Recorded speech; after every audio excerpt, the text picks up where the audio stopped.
Hello guys, কি অবস্থা সবার? টেক মসডি পক্ষ থেকে আমি দুলাল বরাবরের মতো আজকে আপনাদের মাঝে আসলাম। তো টাইটেল থেকে অবশ্যই বুঝতে পেরেছেন যে কী বিষয় নিয়ে কথা বলবো। তো হ্যাঁ, আসলে সেটা নিয়ে কথা বলবো যে আমরা অনেক সময় ডকুমেন্ট স্ক্যান করি বা ডকুমেন্ট থেকে আমাদের সিল রিমুভ করতে হয়। তো আসলে অনেকেই পারি না বা বুঝি না আসলে এটা কীভাবে রিমুভ করতে হয়। তো আজকে আমি সেটাই দেখাবো যে কীভাবে সিলটা খুব সহজে আপনি 1 মিনিটের ভিতরে সিলটাকে রিমুভ করে নিতে পারেন। তো আজকে আমি এই যে একটা ডকুমেন্ট জাস্ট নিয়ে রাখছি সিম্পল হিসেবে, তো এটাতে দেখাবো যে কীভাবে আপনি এই সিলটা থেকে আপনার লেখাটাকে ঠিক রেখে সিলটাকে রিমুভ করব।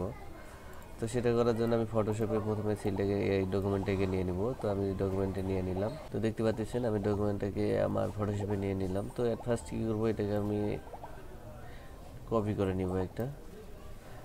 তো আমি একটা কপি করে নিলাম।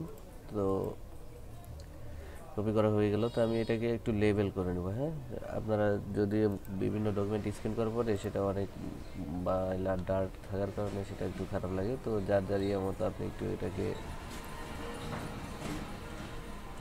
লেভেল আপ করে নেবেন। তো আমার এটা লেভেল যেহেতু করা আছে, আমি আর লেভেল করলাম না।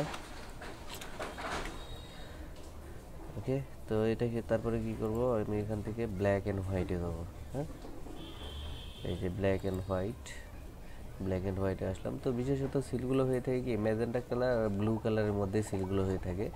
তো আমি কি করব, প্রথমে ম্যাজেন্টা কালারটাকে একটু বাড়াই দেবো।